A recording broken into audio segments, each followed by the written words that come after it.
हम आपको बता दें कि 21 मार्च 2024 को गिरफ्तार अरविंद केजरीवाल ठीक 50 दिन बाद रिहा हो गए। 10 मई की दोपहर सुप्रीम कोर्ट ने उन्हें अंतिम जमानत दे दी। जस्टिस संजीव खन्ना और जस्टिस दीपंकर दत्ता की बेंच ने इसे असाधारण कैसे मानते हुए अंतरिम जमानत के 5 प्रमुख आधार बताए। केजरीवाल का सीएम पद से इस्तीफा न देना भी उनके फेवर में गया। केजरीवाल की अंतिम जमानत के 5 प्रमुख आधार हैं। नंबर 1 की आरोप तय नहीं। हम आपको बता दें कि इस मामले में 26 नवंबर 2022 से जांच शुरू हुई। इसमें ईडी ने अब तक 4 सप्लीमेंट्री प्रोसिक्यूशन कंप्लेंट यानी पूरक शिकायतें दायर की है। सीबीआई ने चार्जशीट के अलावा 2 सप्लीमेंट्री चार्जशीट भी दायर की। इसके बावजूद अरविंद केजरीवाल के खिलाफ अब तक कोई आरोप तय नहीं किए गए। नंबर 2, बेंच ने कहा कि केस की इस स्टेज पर बहस करना या फैसला सुनाना संभव नहीं है, क्योंकि केजरीवाल की अपील सुप्रीम कोर्ट के सामने पेंडिंग है। इसलिए केजरीवाल को अंतरिम जमानत या रिहाई के लिए ट्रायल कोर्ट में भेजना सही नहीं होगा। नंबर 3, बेंच ने अपने फैसले में लिखा कि लोकसभा चुनाव इस साल का सबसे महत्वपूर्ण इवेंट है, जिसमें 65 से 70 करोड़ लोग वोट देंगे। बेंच ने ईडी के इस तर्क को खारिज कर दिया कि केजरीवाल को अंतरिम जमानत देने से आम लोगों में गलत संदेश जाएगा कि नेताओं को विशेष ट्रीटमेंट मिल रहा है। बेंच ने कहा कि अंतिम जमानत या रिहाई देते समय अदालतें हमेशा संबंधित व्यक्ति से जुड़ी विशेषताओं और मौजूदा हालात को ध्यान में रखती है। नंबर 4, अरविंद केजरीवाल दिल्ली के मौजूदा मुख्यमंत्री हैं और देश की एक राष्ट्रीय पार्टी के नेता हैं। बेशक उन पर गंभीर आरोप हैं, लेकिन वो कभी दोषी नहीं पाए गए। वो समाज के लिए खतरा नहीं है। नंबर 5, कोर्ट ने कहा कि मौजूदा केस की जांच अगस्त 2022 से चल रहा है। 21 मार्च 2024 को केजरीवाल को गिरफ्तार किया गया। सबसे जरूरी बात है कि केजरीवाल की गिरफ्तारी की वैधता को ही कोर्ट में चुनौती दी गई है, जिस पर अभी फैसला होना बाकी है। इसलिए उनको अंतिम जमानत दे दी गई, जिसको लेकर पूरे देश में आम आदमी पार्टी के कार्यकर्ता एवं पदाधिकारीगण केजरीवाल की रिहाई की खुशी में ढोल नगाड़ा बजाकर मिठाई खिलाकर खुशियां मना रहे हैं। गोरखपुर में भी आम आदमी पार्टी के कार्यकर्ताओं ने अरविंद केजरीवाल की रिहाई को लेकर लोगों में मिठाई बांटकर खुशी मनाई। गोरखपुर से एसपी न्यूज लाइव भारत की रिपोर्ट। जय बजरंगबली, जय बजरंगबली, वंदे मातरम। आज का जो ये आप कार्यक्रम कर रहे हैं किस उपलक्ष्य में?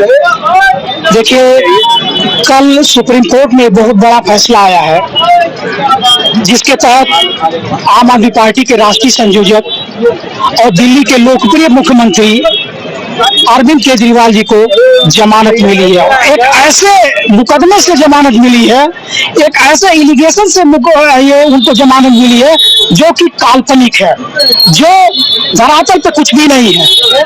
तो हम सुप्रीम कोर्ट को बधाई देने के लिए और अपने राष्ट्रीय संयोजक अरविंद केजरीवाल का धन्यवाद करने के लिए, अभिनंदन करने के लिए यह कार्यक्रम किए हैं, जिसके तहत हमारे पूरे देश में आम आदमी पार्टी के कार्यकर्ता मिठाइयां बांटकर, ढोल नगाड़े बजाकर उनका स्वागत कर रहे हैं। जो ये जमानत मिली है वो इंटरिम बेल है और सिर्फ 1 तारीख के 5 बजे शाम तक के लिए है। देखिए, ये आधार तय हुआ है एक कि जो ये काल्पनिक, जो आबकारी घोटाला काल्पनिक है, उस पर देखिए इसमें 2 साल से इस पर इंक्वायरी चल रही है। सबको पता है इसमें 500 से ज्यादा अधिकारी कर्मचारियों की ड्यूटी लगी हुई है कि इसमें 1 पैसे की भी रिकवरी लाओ या कोई ऐसा बड़ा सबूत लाओ कि आम आदमी पार्टी को खत्म किया जाए।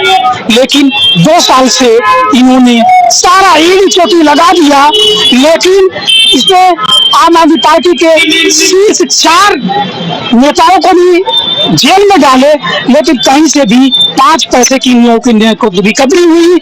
इससे यह साबित होता है कि यह जो घोटाला ये कह रहे हैं घोटाला, ये कहीं कुछ नहीं है। इनका खाली आम आदमी पार्टी को समाप्त करने की एक रणनीति थी और इस जो सुप्रीम कोर्ट ने अरविंद जी को जमानत दिया है, एक आधार साबित होगा कि आम आदमी पार्टी के सारे नेता इसी आधार पर बाहर आएंगे। फिर अपनी बात हम दोहरा रहे हैं, पूर्ण जमानत नहीं मिली है, इंटरिम जमानत है। देखिए, एक आधार तय हो गया है, इससे आपको भी, हमको भी, सारी जनता को या सभी नेताओं को ये जानकारी हो गई है कि यह एक काल्पनिक इलिगेशन है और इसमें कुछ नहीं है, न तो कहीं कोई हुआ है, ये घोटाला कहीं नहीं हुआ, ये सबको पता है। खाली ये जो इलेक्ट्रिकल बॉन्ड के तहत इन्होंने जो पैसे लिए हैं, कब लिए हैं, क्यों लिए हैं, ये अपने आप में एकदम पानी का पानी और दूध का दूध ये साबित कर देता है कि यह एक काल्पनिक था। हम तो ये भी कहते हैं कि आप एक पत्रकार हैं, यह न्यूज लगाने के लिए आप हमसे घूस की मांग करते हैं, हम दो दलाल खड़े कर दें और पीएमएलए के तहत अगर इलिगेशन लगाते हैं तो आप भी 3 साल के लिए अंदर चले जाएंगे। सवाल फिर मेरा वही दोहरा रहा हूँ, इंटरिम जमानत है, इंटरिम बेल मिली है, पूर्ण जमानत नहीं है, तो ये जश्न क्या कुछ ज्यादा जल्दीबाजी में नहीं, ऐसा कुछ नहीं है। हमने क्या कहा, एक आधार और इंटरिम देखिए एक आधार साबित हो रहा है, बदलने जा रही है। यह एक आधार हो गया कि इस जो मुकदमा जो दायर हुआ है उसमें चाहे कुछ भी उन्होंने कह लिया, आखिर ये जो इलिगेशन लगे हैं आबकारी घोटाले का, आप बताइए 2 साल से जो इंक्वायरी चल रही है आज तक कोई 5 पैसे का कोई रिकवरी नहीं हुआ। रमेश शर्मा, पूर्व मेयर प्रत्याशी आम आदमी पार्टी। जश्न जो मनाया जा रहा है इसके पीछे थोड़ा सा और आपको पीछे चलना पड़ेगा। दरअसल बात यह है कि आम आदमी पार्टी के बढ़ते हुए जनाधार को और इनकी नीतियों को देखते हुए सरकार घबरा गई थी और सरकार का नेतृत्व करने वाले मोदी जी ने के आदेश पर अरविंद केजरीवाल को गिरफ्तार किया गया और उनके साथियों को गिरफ्तार किया गया और अंतरिम जमानत इसलिए दी गई कि अगर ये अंतरिम जमानत नहीं देते हैं तो इधर सुनीता केजरीवाल इनकी मुहिम को लेकर के दिल्ली में इनकी बर्बादी कर रहे थे, तो इनको अंतरिम जमानत दे करके इनको छोड़ा गया है कि कम से कम उनका मुंह बंद हो जाए। फिलहाल अभी स्थिति यह है कि आने वाले समय में जब सरकार ही बदल जाएगी तो फिर जरूरत नहीं पड़ेगी पूरे का नाम है इनको जमानत देने का। दिल्ली में सरकार बदलती है, जी प्रधानमंत्री कौन? प्रधानमंत्री तो हमारा संगठन तय करेगा।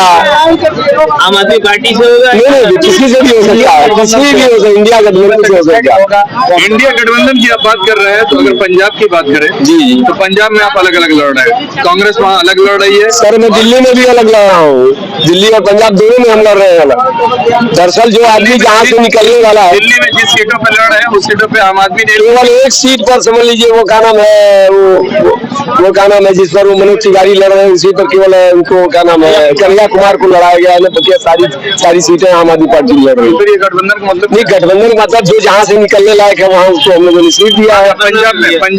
पंजाब में हमारा वर्चस्व 100% है, इसलिए हम पंजाब में लड़ रहे हैं। अब कांग्रेस ने वहाँ नहीं लिया होगा या हम लोगों ने नहीं है एडजस्टमेंट, हम लोगों का 100% ये था कि हम लोग सारी सीटें निकल जाएंगी। आम आदमी पार्टी वैसे जहाँ जैसा जहाँ निकलने लायक है नहीं, बिल्कुल गठबंधन है, लेकिन जो जहाँ से निकलने लायक है उस हिसाब से हम लोगों, क्योंकि यह जो है ये संविधान बचाने की लड़ाई है, इसमें हमारा कोई एडजस्टमेंट जो है अपने हिसाब से हम लोगों ने किया है। शिव शंकर जायसवाल, आम आदमी पार्टी, जिला उपाध्यक्ष।